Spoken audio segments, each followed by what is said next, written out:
भ्रष्टाचारियों पर किसी भी कीमत पर बख्शा नहीं जाएगा, पीएम मोदी कह रहे हैं। देखिए, बाकी की बात अभी पंकज भाई ने बोल दी है। मैं सिर्फ 2 बातें बोलना चाहता हूँ कि इनकी जितनी भी बातें हैं ना, वो सब आम आदमी पार्टी के खिलाफ हवाबाजी में चल रही है। ये किसी के कहने पे किसी को गिरफ्तार कर लेते हैं। जैसे आपने शरद चंद्र की बात करी, उन्होंने सिर्फ एक बयान दिया, ठीक है ना। आपने एक लेवल होता है नेता का, सीएम साहब को उन्होंने गिरफ्तार कर लिया। जिसके बयान पे एक छोटा सा जेब कतरा ना पकड़ा जाए, आपने सीएम साहब को गिरफ्तार कर लिया। इनकी सारी चीज़ें ऑन रिकॉर्ड है, आप बात समझो। इनकी सारी चीज़ें ऑन रिकॉर्ड है। इतना बड़ा इलेक्टोरल बॉन्ड का सारा स्कैम निकल के आया है ना।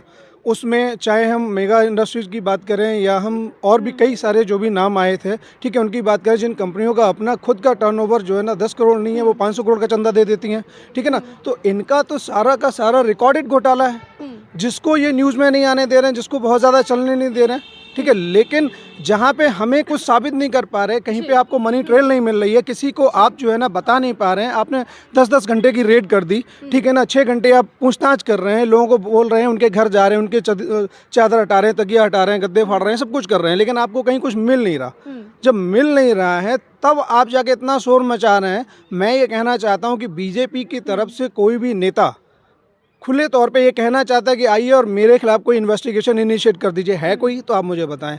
अगर नहीं है तो मैं तो ये कहूँगा ना कि इनका जो भ्रष्टाचार है ना, वो ऑन रिकॉर्ड आ चुका और ये घबराए हुए हैं। वो बौखलाहट है, जिस बौखलाहट में ये 400 पार नारा देते फिर रहे हैं, उसका कोई जनाधार नहीं है। लेकिन बौखलाहट तो देखिए विपक्ष के अंदर है। पीएम मोदी ने, आप ही ने देखा होगा, मेरठ की रैली में कहा है कि बौखला गए हैं कि कार्रवाई हो रही है, भ्रष्टाचारी जेल के अंदर जा रहे देखिए, मैं बताता हूँ। मेरठ की रैली की आपने बात कर दी, बड़ी अच्छी बात है। मेरठ की रैली की बात है, मैं थोड़ा सा कंपेयर उसको रामलीला मैदान की रैली से कर लेता हूँ। रामलीला मैदान की रैली और मेरठ की रैली सब देख रहे थे, आप लोग पत्रकार महोदय हैं, सब जानते हैं। उस दिन 2 टाइप की न्यूज़ चल रही थी मार्केट में, ठीक है ना। सारे लोग कवर करते, सोशल मीडिया जो इंडिपेंडेंट होता है, किसी के इन्फ्लुएंस में नहीं होता, चलाया, ठीक है ना। आप बताओ ना कि वो रैली को कितना कवर किया गया, रामलीला मैदान में नहीं हुआ ना। तो ये थोड़ा सा कंपैरिजन आप लोगों को स्वयं भी बैठाना पड़ेगा, बुरा मत मान लीजिएगा इस बात का, ठीक है ना, क्योंकि ये कहीं ना कहीं कॉन्फ्लिक्टिंग है, ठीक है। दूसरी बात ये है कि इस टाइप की जो बयानबाजी है ना, उससे मोदी जी बाज कभी आएंगे नहीं। वो बयानबाजी कर करके वो यहाँ तक पहुँच गए हैं, लेकिन उसके बारे में जो सच्चाई है ना, वो अब जनता जनार्दन जान चुकी है। उनको बयानबाजी करने दीजिए, हम लोगों में फ़र्क नहीं पड़ रहा है।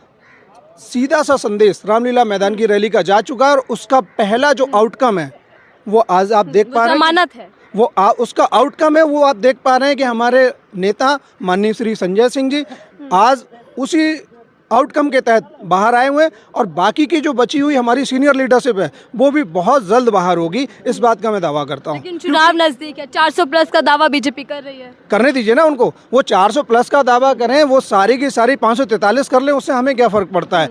जो व्यक्ति अपना कर रहा है ना, वो अपने तरीके से अपनी बात करेगा, लेकिन उसका कुछ तो जनाधार होना चाहिए।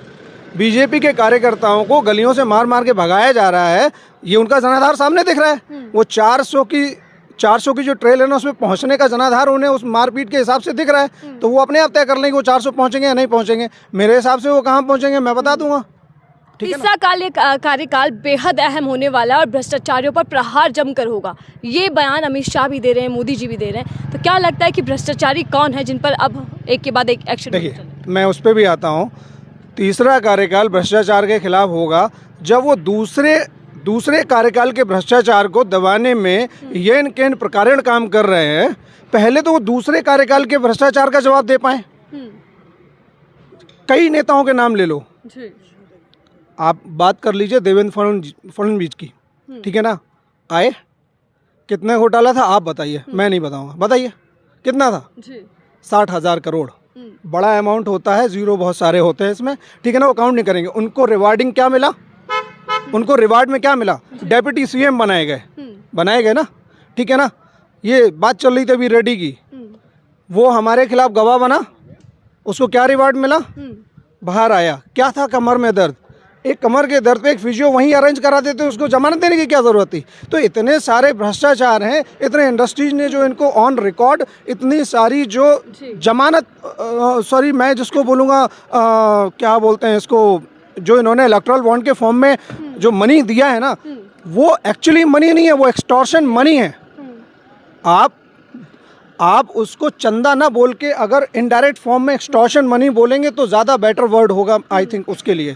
तो ये दूसरे कार्यकाल की पहले वो भ्रष्टाचार की जो इनकी कवायदें हो चुकी हैं, जो ऑन रिकॉर्ड हैं, उसको पहले वो जस्टिफाई कर लें। हम तीसरे की बात जब आएगा तो हम कर लेंगे। बार बार चुनावी चंदे पर सवाल कर रहे हैं, तो क्या कोशिश ये की जा रही है कि उसको दबाया और छुपाया जा सके?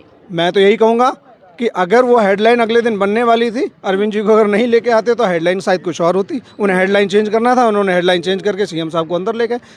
एक छोटे से बयान पे अंदर ले गए। हेडलाइन चेंज करने का मतलब था कुछ नहीं था, बेबुनियाद मतलब उसका बेपरवाह, कुछ मतलब नहीं है, बिल्कुल बेबुनियाद गिरफ्तारी। आप बताइए ना, किसी एक बयान पे आप किसी को अंदर ले जाएंगे? तंज तो यहाँ ये कसा जा रहा है कि ईमानदारी का जो चोला पहने हुए थे ना, वो तर गया। हम अभी भी ईमानदारी का चोला देखिए तिहाड़ जेल तक ले गया। एक मिनट, आप ले जाने के लिए तो आप कहीं ले जाइए। आपकी गाड़ी खड़ी है, मैं उसमें बोल देता हूँ आपके पास एक अवैध हथियार रखा हुआ है, एक जो है ना कुछ ऐसा नारकोटिक्स रखा हुआ है, आप उसको साबित करते रहिए कि नहीं, ये हमारा नहीं है। आपको साबित करने में बहुत समय लग जाएगा, तो आप साबित करना एक अलग बात है। आप तिहाड़ ले जाएं या कहीं ले जाएं, सरकार आपकी है, लोग आपके हैं, मशीनरी आपकी है, आप पॉलिटिकल स्ट्रांग हैं, तो चीज़ें तो आप कर पा रहे हैं क्योंकि आप उस मशीनरी को ओन कर रहे हैं। जिस दिन वो मशीनरी को ऑन नहीं करेंगे, आप बता पाएंगे कैसे करेंगे? नहीं है ना। ठीक है, चुनाव है सर, अभी तक यही कयास और अंदाजा कह लीजिए कि जो सवाल पैदा हो रहा था वो यही था कि कैसे चुनाव लड़ पाएगा इंडिया अलायंस, क्योंकि दो बड़े चेहरे जेल के अंदर है। अब एक नेता बाहर आ चुके, क्या प्रभाव पड़ने वाला है चुनावों पर? कितना स्ट्रांग इस वक्त इंडिया अलायंस? मैं फिर से आ जाता हूँ वापस रामलीला मैदान की रैली पे। सीधा सादा सा जनादेश और जनाधार और एक बड़ी गूंज रामलीला मैदान से चली गई। ये सबसे बड़ा सबूत और सबसे बड़ा पुख्ता प्रमाण है इस बात का कि हम लोग कितने मजबूती से चुनाव लड़ रहे हैं। ये आप देख पा रहे होंगे। इससे बीजेपी खेमे में खलबली भी है, डरे हुए हैं, घबराए हुए हैं, परेशान हैं, बौखलाहट में बहुत सारे नए काम कर रहे हैं। एक दो दिन में और देखते रहिए, बहुत सारी चीजें नई निकल के आएंगी। आम आदमी पार्टी के और लीडर्स जेल में जा सकते हैं जैसा आरोप आप लोग लगा? बिल्कुल जा सकते हैं। अब जब सरकार, मशीनरी, न्याय, कोर्ट, कार्यालय सब जब वही देख रहे हैं तो जाने का क्या है? किसी को ले जाएंगे, ले जाइए आप ले जाते रहिए, कोई बात नहीं। आपने सुना ना, बीच में चला था, हर घर से केजरीवाल निकलेगा। आप एक को ले जाएंगे, 10 और नए तैयार होंगे, कोई फर्क नहीं पड़ता। केजरीवाल कोई व्यक्तित्व नहीं है, कोई व्यक्ति नहीं है, वो एक बुलंद आवाज़ है, वो एक विचारधारा है जिसे कभी दबाया नहीं जा सकता, कभी रोका नहीं जा सकता। जमानत को लेकर सर ईडी ने किसी भी तरीके का ऑब्जेक्शन नहीं उठाया, जो कल तक कह रहे थे कि अगर जमानत मिल गई तो बाहर जाकर छेड़छाड़ कर सकते हैं सबूतों के साथ। क्या कहेंगे ईडी के इस रवैये पर कि उन्होंने कोई ऑब्जेक्शन नहीं किया? ईडी के पास एक्चुअली अब कुछ बचा नहीं है। इतने दिनों तक इस केस को डेफर करते रहे, तारीख देते रहे, सब कुछ करने के बाद जब उनको लगा कि अब मेरे पास कोई पॉजिटिव ग्राउंड नहीं है इस चीज़ को और आगे डेफर करने का, तो उन्होंने फिर उनके पास बोलने के लिए कुछ बचा ही नहीं था। चलिए, 24 का चुनाव, एक तरफ इंडिया अलायंस, एक तरफ एनडीए, क्या लग रहा है कि क्या होगा? देखिए, किसी चीज़ की भविष्यवाणी करना गलत होता है, मैं समझता हूँ। बीजेपी तो कर रही है 400+ सीटों का। अब ये मैं समझता हूँ उनकी बचकानी हरकत है। आप चुनाव नहीं हुआ है, आप चुनाव से पहले चुनाव का नतीजा बता दें तो फिर चुनाव क्यों करा रहे हो? चुनाव नहीं हुआ, चुनाव से पहले आपने चुनाव का नतीजा बता दिया तो करा क्यों रहे हो भाई?